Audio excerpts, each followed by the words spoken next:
do you feel like there's any upside or downside, being a black female filmmaker, making films about other black women? Is that something that is, where you feel like you're going to be somehow pigeonholed, or, it's like, or diminished? I mean, also just simply as being a female, filmmaker, which...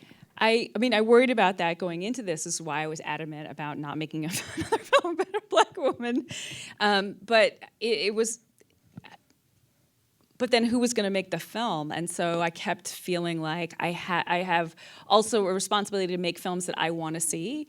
And this is a story that I would want to know about. There are very few stories that we get to see where a woman, and a woman of color, is uncompromisingly the lead. I mean, she's the main character.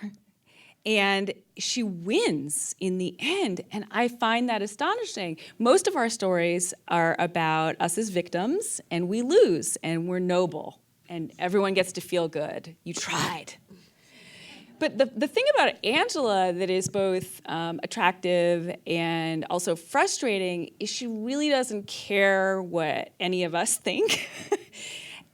And so she gives you a lot to think about. Did that come through to you as well when you were interviewing her? She was a tough interview, and it took me a while to realize how much she was actually giving me, because she's not, I wanted her to be Philippe Petit in Man on Wire. Like, George, he was the love of my life. Oh, yes, and ooh la la. Like, this is what I wanted. But here's a woman who has never been that. She is shy, and she is intellectual, and it could have been a real nightmare. But I had to actually not just read the transcript, not just listen to the interview, I had to watch the interview very closely. So for instance, when she talks about George Jackson,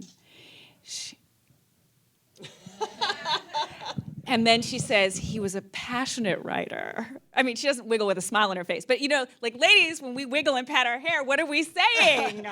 And so, it was really important for me. I was like, there are very few opportunities with a documentary. Most documentaries are made for TV. Like, that's the way it works, and that's okay. This story is a political crime drama with a love story at the center. I yearn for it to be on the big screen, and I wanted it to be something that you had to watch, not something you could just listen to.